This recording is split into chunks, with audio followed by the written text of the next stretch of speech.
All right. Hey, everyone. Welcome to the Mythic Table Town Hall for July 2021.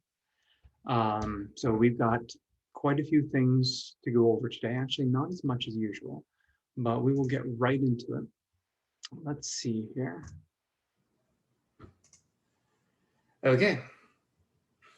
So our agenda for today is we're going to go through some kudos, give some thanks to some of our developers and some of our people that are working with us. We're going to give you some updates on what we're doing and what's coming up. After that, we can talk about how you can help and how we can help. So pretty much the same format as always.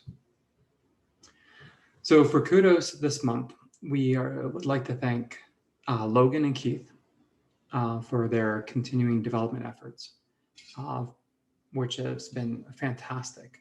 After the Kickstarter completed, we brought Logan on full-time and Keith on part-time, and the effects have been fantastic. We've been getting tons of work done, which has been great. So I'd also like to thank Sarah for taking over some of the Kickstarter rewards, along with a number of other responsibilities. That's really been great as well, take some pressure off me. So for updates, we've completed Fog of War in the last month. It's looking great, very simple, and we got some very positive feedback on that. We have gone just over or just up to 22,000 unique player accounts so far. So that's up 2,000 since May.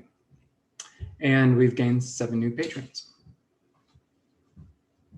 So at this point, I'd like to give it over to Logan, who's going to go through a development update.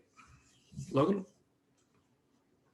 Great. So in addition to releasing the grid experience that we briefly showed off last time, we have also managed to do a Fog of War. So we focused on doing a really simple UI, just doing a rectangular occlusion and reveal, and then the ability for you to just click a button, hide your entire map, reveal your entire map. We tried to keep it nice, simple, straightforward to make it as easy as possible. And so that you could stop using tokens to try to do the job of Fog of War. So we hope you have all been enjoying that.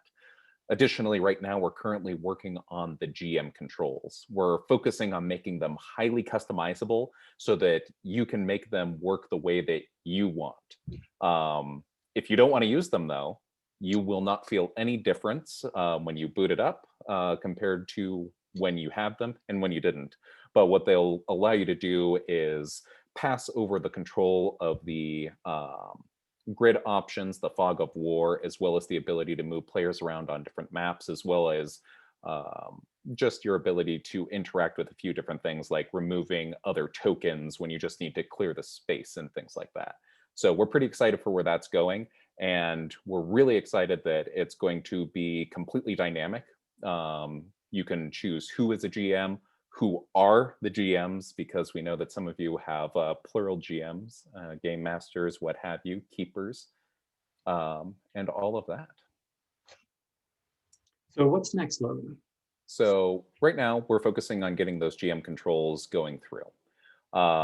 And once we're able to get those up, polished, and working in a way that is really on point for what we want to do with that, we're going to start tackling composite maps.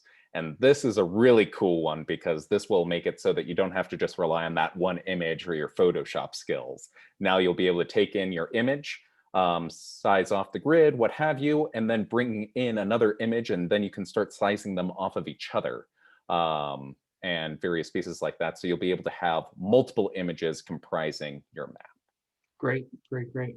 So this is going to allow people to do things like furnish their maps, put blood spray on there, or dynamically change their map mid-game, right? Mm-hmm. Cool, that's great. Okay, thanks, Logan. So moving on, what you can do to help us, the same as always, spread the word. Since we're nonprofit, open source, we don't really have a big budget for marketing and things like that. So tell your friends about us. Share our posts on social media, Twitter, Facebook. If you're not following us there, jump on and follow us. And the other way you can help us out is by joining the development team. We need a lot of help. So we've had a lot of QA volunteers come in from our Discord community, which has been fantastic, but we need more. We also need more programmers. We need DevOps people. We need artists, UI artists, and designers. We need production and project management people as well. So we need a little bit of everything. So what can we do to help you? So this is the point where I like to open up the floor, allow anybody who's attending the meeting to ask some questions, and we'll talk about some questions that came up in our community over the last month. So we have Keith and Logan with us. Do you guys have any questions you would like to share?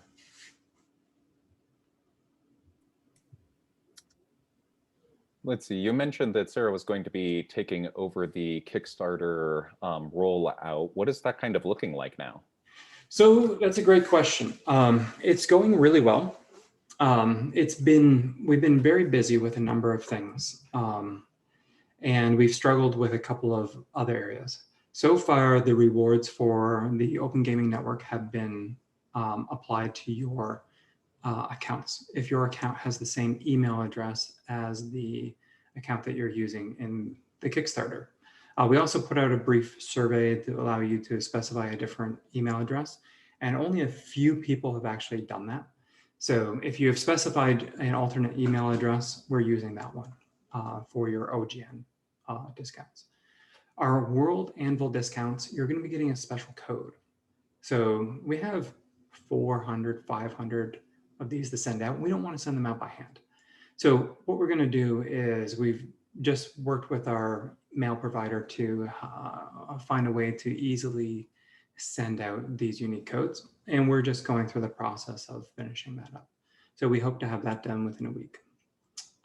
With those unique codes, you can just go into World Anvil, apply them, and your discounts will take effect. We have a number of other rewards that we're tracking as well, such as the Twitter emotes, I believe. That one, I believe there's a problem with it. Apparently, we're not able to make custom emotes for individuals. So we might make a group of emotes and just release them free, for everyone to use in our community on Twitter, which would be great. Twitch. Thank you, Logan. This is for Twitch. Yeah, and this would be great. And this is the way we like to do things on Mythic Table anyway, is to share everything that we have. So that's not a horrible problem for us. I think that's pretty much it for the rewards. We have some other rewards that'll be coming up soon, but they're slowed down a little bit because Lucas, one of our biggest developers, contributors, is taking some time off this summer. So some of the rewards that involve art are going to be a little bit slower, but we hope to have them out soon. Oh, thanks, Logan. So we had some questions from the community. We had some suggestions. Token motion and distance, that one came up. So this would be a little bit more aligned with what some of the other virtual tabletops are doing, allowing you to judge how far you're moving your token. So that suggestion came up, along with a multi-window support, which allows you to pop windows out of your browser and to do that.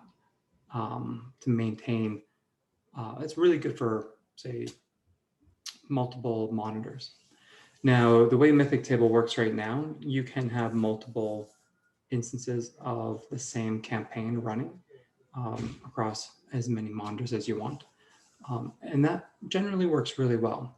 But moving forward, we might take this a couple of steps more so you can do some more interesting things with multiple monitors. And finally, we had a question about an individual who's trying to get Mythic Table to run locally. And we talked about this a couple of times in the past. And where we do want people to be able to run Mythic Table locally, especially for development or for any reason that you want to have full control of your data, or maybe you just want to host a version of Mythic Table for, say, a community of yours or a conference or something like that that's not necessarily going to have access to the internet. So we want you to be able to do that. Unfortunately, that's not a priority for us. So the documentation and the steps to do this are not as good as we would like them to be. So we need to make some changes in this area. And I can't tell you when this is going to be done.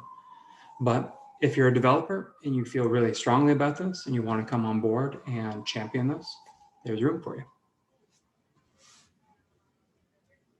Okay.